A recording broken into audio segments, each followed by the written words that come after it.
Destiny sells 6.3 million units within the month of the release of the Taken King DLC.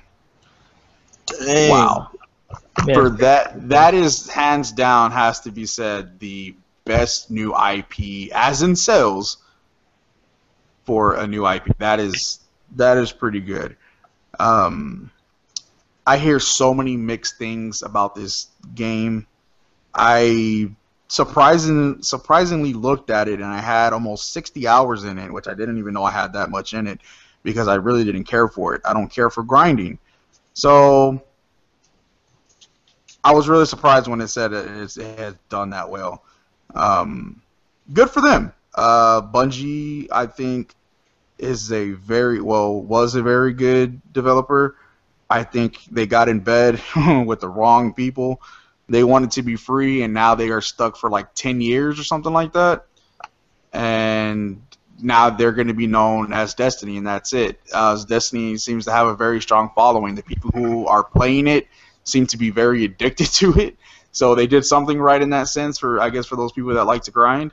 But what other game have we had that's even come close to that this generation? Other than GTA, because GTA sold a lot, right? Right. Yeah. I mean, I don't know what Advanced Warfare did. I could only assume that's the other one that would be pretty much up there. But specifically being a new IP, that's pretty good, and kudos to them for that. I know we had the Master Chief Collection come in at like 5 million or something like that. Right. Not a new IP, but right. Hey, in some ways, hey, look, that was Bungie. Yeah. So hey, I don't really know why these people are so addicted to Destiny, and if you like it, kudos to you. Congratulations. I hope y'all are enjoying the new Taken King. Something interesting, though, about Activision or Sony, I don't know who is the asshole here for this, because when I looked on Xbox, it was on there. Supposedly, this was an actual recorded audio call, and they took Destiny off the store. And this is where digital kind of becomes scary, because these guys can basically do what they want. The guy bought Destiny day one. He deleted it off the PlayStation 4 because he ran out of space. Okay? So he deleted the game. He still owns the game. When you buy the game digitally, just because you delete it does not mean you don't own the game, right? Right. Okay. So now he went and he tried to download Destiny again. He couldn't download Destiny. He called Sony, and the customer service person told him that Activision took the game down off the store. That he has to wait until Taken King releases in order to download Destiny. That doesn't even make sense, because Taken King is a separate DLC. Why would you not be able to download the core base game of Destiny if you already bought it? It should be regardless there. You know what I mean? So yeah. I don't know who's the asshole, if that was Activision's or if that was Sony, but regardless, that has to make you think about digital. This guy could not get the game he paid his money for because they decided to take it down. And I don't know the time gap that he had to wait for Destiny, the Taken King, to come out, but it doesn't matter. If it was a day or if it was 2 months, he couldn't download his game that he already purchased. That makes digital a little scary, you know? It's kind of like, wait a minute, all of a sudden your games could just not be there that you paid for? That does sound weird. I don't know. That's just crazy. And whenever they were talking to the Sony rep, they were just like, there's nothing you can do. Literally was just like, sorry. Just that's all they could do or say. And he already but get this. Check this out. He couldn't get the game he already bought, but it would let him purchase it again. What? what kind of shit is that? So, I don't know. That's just something to think about with all these games going digital and whatnot, and it's kind of scary because I'm all digital. All the games I get are digital, but the one advantage that I like is I'm able to hook a hard drive up to my Xbox, and I have them all. I have them all sitting on a hard drive. So, but guess what? If that hard drive goes out and I can't re-download them, then what? I'm stuck. I'm just gonna lose games. I don't know. Yeah, that's It's kind of scary. So I don't know. I just thought that was something interesting that I had seen the other day. So I don't know. It's pretty crazy. Dude, you know what? That's funny because even though the Xbox Arcade is about to get taken off the presses or whatever, you can still download any of the games that you have already bought from there. And they kind of actually made a point to actually say that on Twitter, that even though it's going offline, you will still be able to download any of the games that you bought in the past. Yeah. Oh, yeah. You know what? That has happened with they had released Double Dragon on the Xbox 360 Marketplace, but they had removed it after a couple of years. But you can still go back and download it if you already owned it. You know. Oh, so the game wasn't available for sale anymore, but if you already bought it, you were still able to acquire it. Yep. Right. Yeah, and that's why I say I don't know if that's Sony being an asshole or I don't know if that is Activision being an asshole. I don't know. But someone's being an asshole because if you pay for something like that, that is part of this whole digital thing that they are moving us to and that we are choosing to go along with, then they need to fix that because if you pay for it, you should have access to it. Now, if it's something that is just the server down or something like that, you know, just one of those bugs that just happens, I understand, but just to completely say you got to wait until a DLC pack comes out, if that's a month away and you want to play your game now, I'm not going to want to wait a month. I'm going to ask for a refund. And we know Sony don't give refunds, so you're stuck. I mean, it's just scary, man. Just scary. So, just something to think about for digital games. Yeah, sucks. Next, we have the Witcher 3 expansion pack. In my Dynamite. Yes! When did that come out?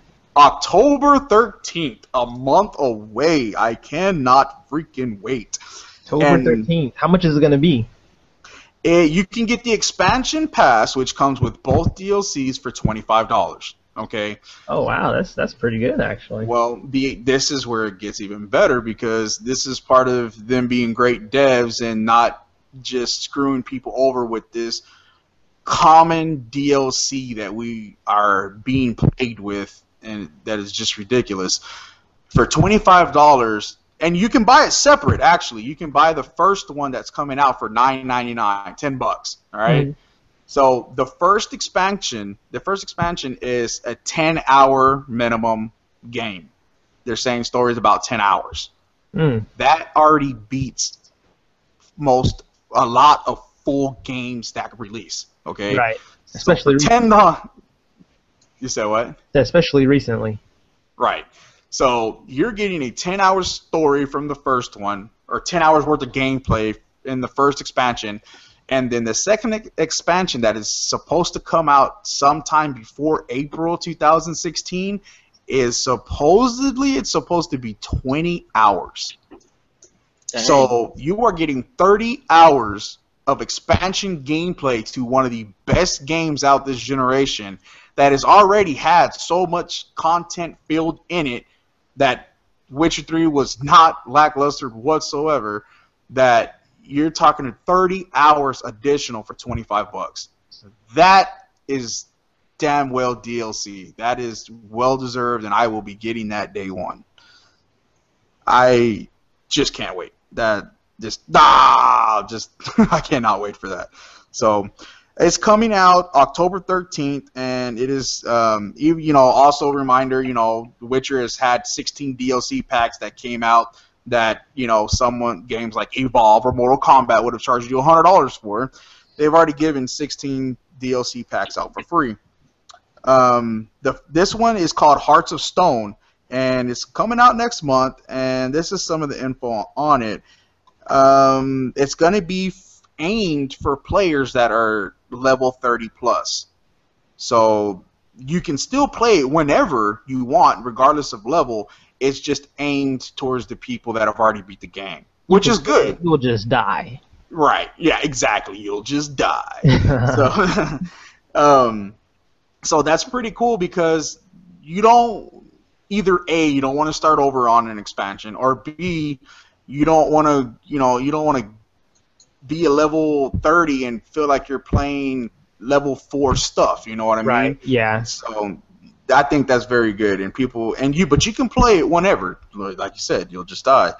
The trailer, there was a trailer release for it, and that was pretty cool. It was very short. It was just a teaser, but it was pretty cool in the sense of they were dragging Geralt. They were just dragging him. He was being dragged across the floor. So for that to actually happen and him being captured, that's interesting. And the guy that was right next to him being dragged had on his belt a hanging head, a severed head.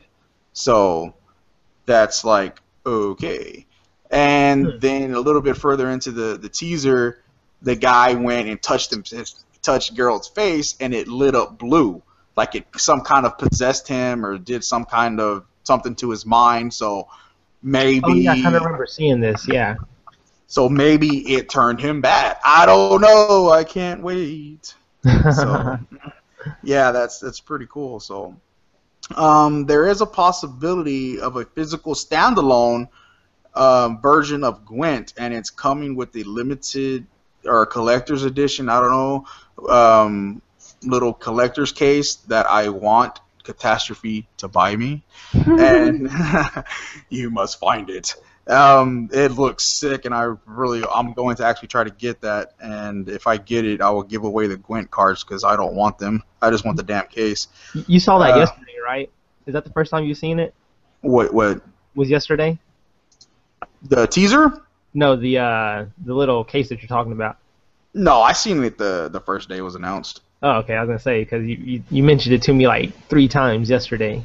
Right. Well, I just wanted you to know that I want you to get that for me. Just when you get a chance, eBay, Walmart, whatever you can find it, All right, GameStop. Go ahead and put your address in the description below.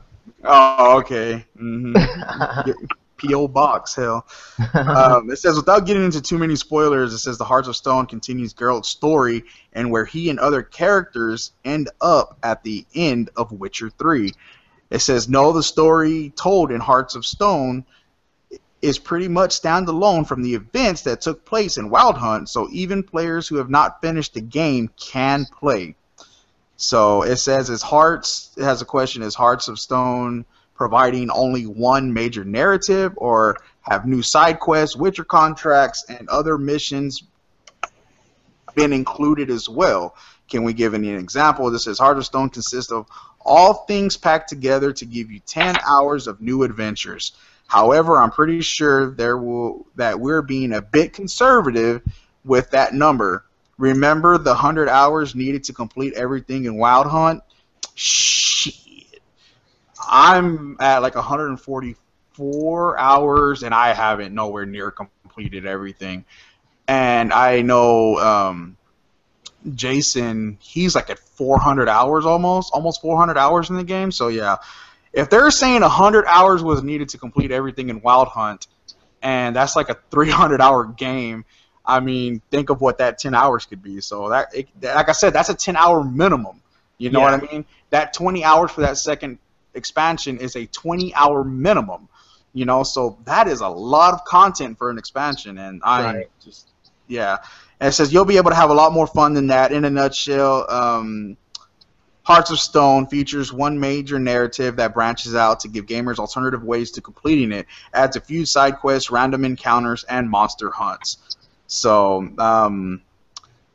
it says with the Hearts of Stones, we introduce a few new really powerful characters, but longtime fans should definitely be happy with one of the characters. I remember someone saying that it was going to be an old character. I remember seeing something about that. So I really like that you can. It says that level 1 Geralt doesn't have the necessary tools to combat, the things that lie ahead. So it's definitely, it says, I think that the 30 plus level is roughly what they give you for the best experience, but lower level players can try and test their skills as well, but you'll die. So that is the DLC for The Witcher. 31 days or something like that. That is absolutely amazing. Can't wait for that. Let's see what we got next. We got Dragon Age also came out with DLC, and they are saying that I think this is the final one, if I'm not mistaken. Yeah, I think so. Because I think they released like 2 or 3 others already. It said something about BioWare is moving on. What are they moving on to? I just had this right here, and the bastard wants to run away. It's start reamping up for Mass Effect, the next one. What is it, Armageddon or something like that? Oh, yeah. I don't think it's called. Is it called Armageddon? No, I don't think it's Armageddon. It's something similar to that, though. Let me see. Right. Yeah, the Dragon Age Inquisition's Epilogue DLC is out now, and it says Trespassers, I believe, is called across Xbox One, PS4, and PC. It's not coming to last-gen consoles. And it says it's something we haven't tried before. And it says Trespassers tells an entirely new story set 2 years after the main game. The story explores what it's like to be world-saving organization when the world is no longer needs saving. So that's pretty cool. I believe it's $15. I know I'm not a Dragon Age fan. I know people who played it absolutely love it, so I'm sure they are pretty excited for it. So it doesn't say what they're moving on to, but like you said, I'm going to assume probably the Mass Effect. But wouldn't they have already been on that? I don't know. And it's Andromeda. Andromeda, Mass Effect, yeah. Andromeda. Yeah. Oh, they want me to watch an in-depth review to see what BioWare is moving on to next. BioWare. It has to be Mass Effect, right? Yep, Commander Shepard.